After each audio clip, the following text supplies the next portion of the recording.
যে ব্যাপারটা এবং ফিজিওলজির সাথে আমাদের বডির যে একটা কানেকশন আছে এবং এটার সাথে আমাদের মাইন্ডের যে একটা কানেকশন আছে, এই জিনিসটা আজকে আমরা ক্লিয়ার হব। তো ফিজিওলজির ব্যাপারটা হচ্ছে যে শরীরবৃত্তীয় ব্যাপার।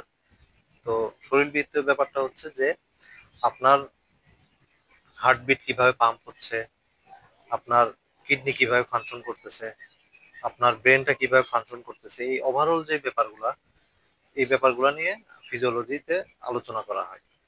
তো ফিজিওলজির মধ্যে আমাদের ব্রেনের যে নার্ভাস সিস্টেমটা আছে, নার্ভাস সিস্টেমে অটোনমিক নার্ভাস সিস্টেম, একটা হলো সেন্ট্রাল নার্ভাস সিস্টেম। তো অটোনমিক নার্ভাস সিস্টেমটা তখনই কাজ করে যখন হচ্ছে যে আমাদের, আমরা যখন কোনো একটা ইমোশন দ্বারা বা কোনো একটা আবেগ দ্বারা আহ, প্রতিহত হই, তখনই দেখা যাচ্ছে যে এই অটোনমিক নার্ভাস সিস্টেমটা ফাংশন করে।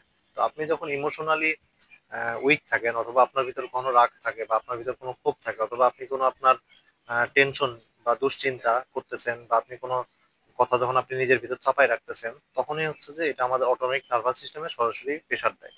অটোনমিক নার্ভাস সিস্টেমকে আবার দুই ভাগে ভাগ করা হয়, একটা হলো সিম্প্যাথেটিক নার্ভাস সিস্টেম, একটা হচ্ছে প্যারাসিম্প্যাথেটিক নার্ভাস সিস্টেম।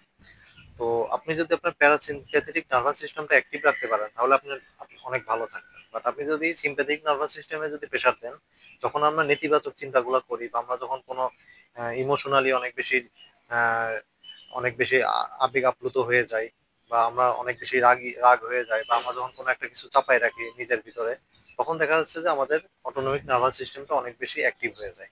এই অটোনমিক নার্ভাস সিস্টেমটা অ্যাক্টিভ হয়ে গেলে তখন হচ্ছে আমাদের সিম্প্যাথেটিক নার্ভাস সিস্টেমটা চালু হয়। সিম্প্যাথেটিক নার্ভাস সিস্টেমের কাজ হচ্ছে যে আপনার যে ব্লাড ভেসেল গুলো আছে, ব্লাড ভেসেলটাকে সংকুচিত করে ফেলে, আপনার হৃদস্পন্দন বাড়িয়ে দেয়।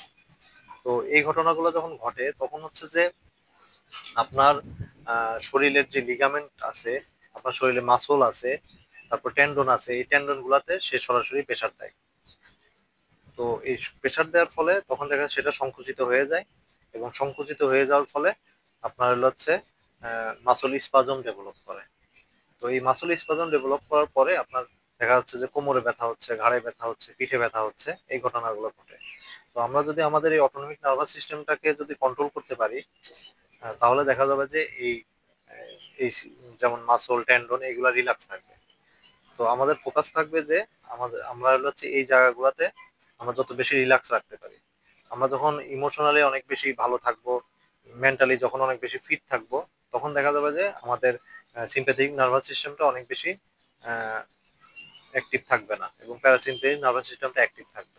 যেমন মনে করেন আপনি যখন শ্বাস প্রশ্বাস নেন, আপনি যখন সুন্দর করে বড় বড় ডিপ ব্রিদিং নেবেন, তখন দেখা যাবে যে আমাদের প্যারাসিম্প্যাথেটিক নার্ভাস সিস্টেমটা অ্যাক্টিভ থাকে। তো এই প্যারাসিম্প্যাথেটিক নার্ভাস সিস্টেম অ্যাক্টিভ রাখতে পারলে আমরা ওভারঅল ভালো থাকবো। আর আমরা যদি সিম্প্যাথেটিক নার্ভাস সিস্টেমকে বারবার পুশ করি বিভিন্ন ইমোশন দ্বারা, তখন দেখা যাচ্ছে যে এটা আমাদের সরাসরি ফিজিওলজিতে অ্যাটাক করে, এবং আমাদের এই মাসল স্পাজম হয়ে যায়, এবং এটার মাধ্যমে আমাদের শরীরে বিভিন্ন ধরনের ব্যথা তৈরি হয়। তো এই জিনিসটা আমরা বুঝলে দেখা যাবে যে আমরা আমাদের লাইফে বেশ ভালো থাকতে পারবো। Thank you.